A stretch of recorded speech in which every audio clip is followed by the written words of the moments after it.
बचने का उद्देश्य। नमस्कार, मैं हूं आपके साथ गौरव राजेंद्र। बुलेटिन की शुरुआत करते हैं। हिमाचल प्रदेश में 2 साल से खाली पड़े पदों को समाप्त करने पर घमासान छिड़ गया है। फाइनेंस सेक्रेटरी के आदेशों के बाद कांग्रेस सरकार की सोशल मीडिया में बुरी तरह से किरकिरी हुई है।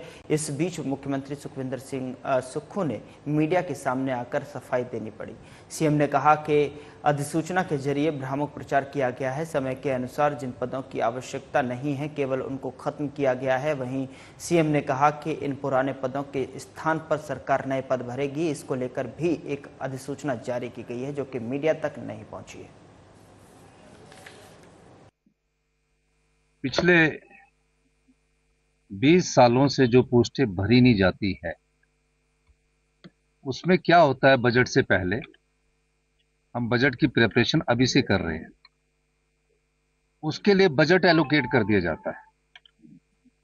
अब कहीं भी पोस्टें भरनी है, उसके लिए बजट में हर साल बजट एलोकेट कर दिया जाता है। तो पहले ही चिट्ठी में हमने उससे पहले उनसे जब मेरी मीटिंग हुई थी, मैंने पूछा था कि ये आपकी 20 सालों से जो पोस्टें वो भरी क्यों नहीं जा रही। कहते हैं इन पोस्टों की हमें जरूरत नहीं है। जैसे कि टाइपिस्ट क्लर्क है, तो टाइपिस्ट क्लर्क की पोस्ट तो सैंक्शनड है, लेकिन टाइपिस्ट क्लर्क की वो टाइप मशीन नहीं है, तो उसको उन्होंने कन्वर्ट करना है जेओ आईटी में। इसी के साथ में ये चिट्ठी निकली है, किसी ने नहीं देखी। ये बजट में ही हमने कहा कि जो नई पोस्टें क्रिएट करनी है, और करेंगे हम क्रिएट। अब ये जैसे हमने नर्सेज की पोस्टें क्रिएट करनी है, कैबिनेट में आ रहा है। हमने माइनिंग ऑफिसर्स की पोस्टें क्रिएट करनी है, ये लिखा है। अब आज की डेट में टाइपिस्ट क्लर्क की जरूरत नहीं है, उसकी जगह कौन सी पोस्टें लेनी है। जितनी भी पोस्टें हैं जिनकी जरूरत नहीं है, उनकी जगह हम नए पोस्टों को कन्वर्ट करके भरेंगे। लेकिन इस प्रकार का भ्रामक प्रचार ना तो किसी पार्टी के लोगों को करना चाहिए, उसे समझना चाहिए। तो ये नोटिफिकेशन आपको उपलब्ध करवा दी जाएगी। ये नोटिफिकेशन की कॉपी है और कॉपी में फोटोस्टेट सबको उपलब्ध करवा दी जाए। ये मैं आपको कहना चाहता था, क्योंकि अधूरी जानकारी भी ना समाज के लिए अच्छी नहीं होती। अब पूरी जानकारी आपको हमने दी है, तो मेरा ये मानना है कि जो सरकार अभी 2 साल 11 दिसंबर को पूरे होने हैं, उससे पहले अगर 19,000 पोस्टें निकाल रही हैं और 3,000 पोस्टें और लाइन पर है, तो इसका मतलब हम युवाओं को रोजगार देना चाहते हैं। यही नहीं, 2020 से जितने भी केसेस फंसे हुए थे कोर्ट में, हमने उनको भी ठीक किया है। तो ये भ्रामक प्रचार चल रहा है, और चुनावों के वक्त और भ्रामक हो जाता है। ये रूटीन्स की प्रक्रिया होती है, पर रूटीन की प्रक्रिया के साथ जो हमने चिट्ठी निकाली है, वो चिट्ठी को दूसरे के पार्ट को आपने देखा नहीं। यही मैं आपके साथ कहना चाहता हूं, और ये भी मैं आपको बताना चाहता हूं कि हमारी सरकार युवाओं को रोजगार दे रही है। और मैं खासकर सोशल मीडिया से भी अनुरोध करना चाहूंगा कि आप थोड़ा सा सही जानकारी के साथ आप अपनी खबर को चलाएं।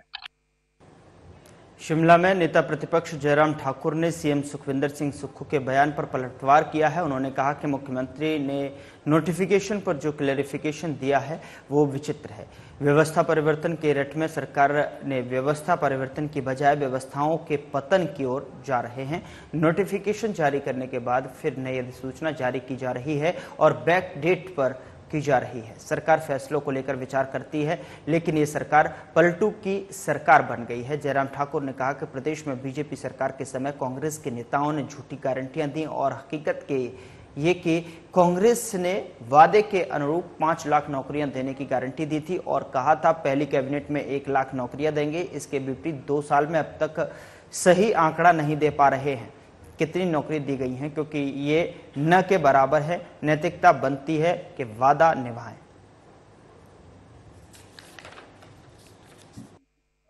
हिमाचल प्रदेश में कांग्रेस पार्टी की सरकार बनी, और जो खास तौर से व्यवस्था परिवर्तन की जो बात मुख्यमंत्री सुखविंदर सिंह सुक्खू जी ने पहले दिन से रटी, उस पर अगर हम नजर मारे तो हिमाचल प्रदेश व्यवस्था परिवर्तन के बजाय व्यवस्थाओं के पतन की तरफ जा रहा है।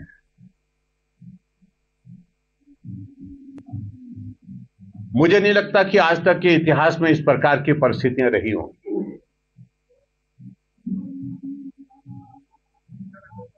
कि नोटिफिकेशन होती है और उस नोटिफिकेशन को जारी करने के बाद जब फीडबैक आता है कि सही नहीं हुआ, गलत हुआ, इसको ठीक करना है, तो जारी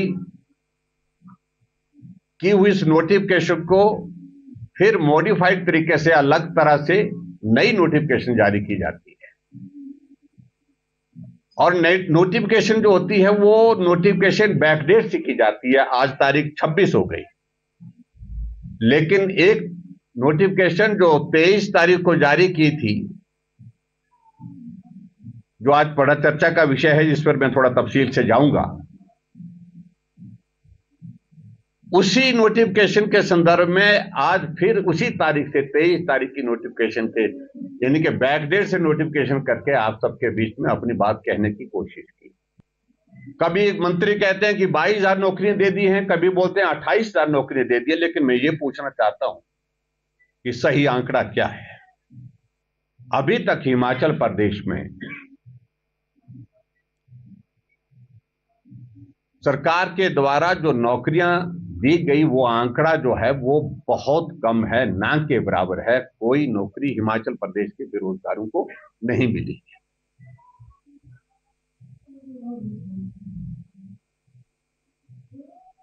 और नैतिकता तो ये बनती है कि अगर सत्ता में आने से पहले आपने होनेस्ट कमिटमेंट अगर लोगों के साथ की है, जनता के साथ की है, जो आपको सत्ता में आने की एक बहुत बड़ी वजह बनी है, उन वादों पर आपको पूरा करने के लिए काम करना चाहिए।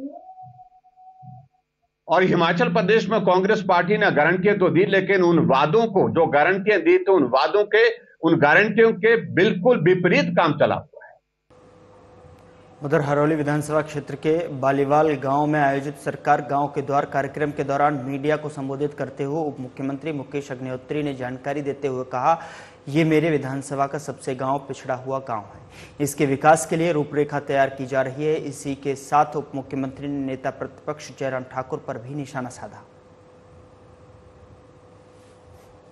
लेवल पे स्टार्ट किया गया है, गवर्नमेंट लेवल पे फैसला किया गया कि सरकार गांव के द्वार कार्यक्रम चलाना है, और उस कड़ी में आज शुरुआत हुई है बड़ी, क्योंकि आज थोड़ी जल्दबाजी में है, तो आगे को स्ट्रीमलाइन हो जाएगा कार्यक्रम सारा। तो बालीवाल हमारी कॉन्स्टिट्यूएंसी का सबसे पिछड़ा हुआ गांव है। और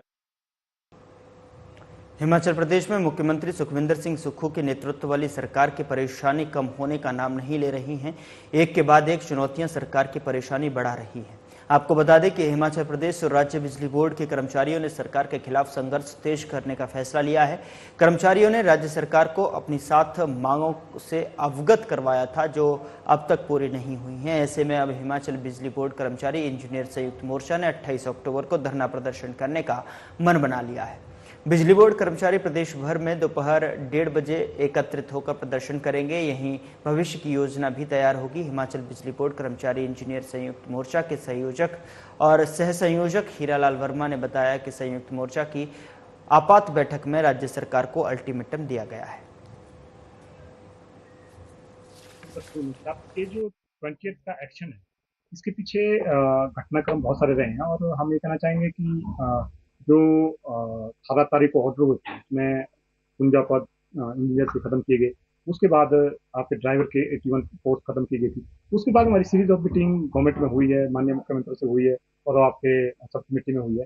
पर हमें कहीं लगा, जो हमारी बैठक हुई सब कमेटी से हुई, कहीं ना कहीं हमें लगा कि गवर्नमेंट ने एक डेलिब्रेट मूव बनाया है कि बिजली बोर्ड के बहुत सारे पदों को खत्म करना है और बिजली बोर्ड के ढांचे को और स्विच करना है। तो कहीं ना कहीं उस करके कर्मचारी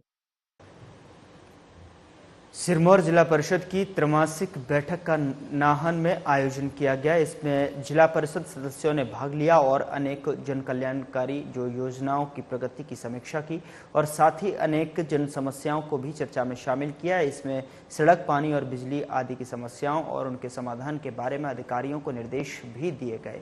इस बैठक की अध्यक्षता जिला परिषद अध्यक्ष सीमा कन्यान ने की, और उन्होंने इस महत्वपूर्ण बैठक में कई विभागों के अधिकारियों के न आने या किसी कनिष्ठ कर्मचारी को भेजने पर कड़ा संज्ञान लेते हुए उन्होंने उपस्थिति दर्ज कराने के निर्देश दिए। यहाँ पर विराजमान हमारे जिला परिषद के सम्माननीय मेंबर्स, यहाँ पर विराजमान हमारे बीडीसी के चेयरमैन जो अलग अलग ब्लॉकों से आए हैं, यहाँ पर विराजमान जो अलग अलग डिपार्टमेंट से हमारे अधिकारी गण आए हैं। पहले तो हमने इससे पहले भी हमने बैठकें करी है। हमें दिक्कत खबर सोलन से है, जहां भ्रष्टाचार के बारे में लोगों को जागरूक करने और लोगों को उनके अधिकारों के बारे में जागरूक करने के उद्देश्य से राज्य सतर्कता और भ्रष्टाचार ब्यूरो इकाई ने एक जागरूकता रैली का आयोजन किया। राजकीय कन्या वरिष्ठ माध्यमिक विद्यालय की 150 के करीब छात्राओं ने सोलन मॉल रोड पर रैली निकालकर लोगों को भ्रष्टाचार के बारे में जागरूक किया, ताकि लोग जागरूक रहकर भ्रष्टाचार से दूर रहें और उसका शिकार भी ना हो। हमारे संवाददाता से बात करते हुए राज्य सतर्कता और भ्रष्टाचार ब्यूरो की अतिरिक्त पुलिस अधीक्षक श्वेता ठाकुर ने बताया कि भ्रष्टाचार के बारे में लोगों को जागरूक करने के उद्देश्य से जागरूकता रैली निकाली गई, जिसका मुख्य उद्देश्य लोगों को भ्रष्टाचार के बारे में जागरूक करना रहा। State vigilance and anti corruption bureau की तरफ से करप्शन के बारे में अवेयरनेस फैलाने के लिए मध्य प्रदेश स्टेट विजिलेंस एक वीक मना रहा है। विजिलेंस डिपार्टमेंट सोलन की टीम ने इसी संदर्भ में कुछ एक्टिविटी शुरू करी है। तो आज हमने सोलन में गवर्नमेंट गर्ल्स स्कूल के बच्चियों के साथ एक रैली। फिलहाल बुलेटिन में इतना ही। नमस्कार।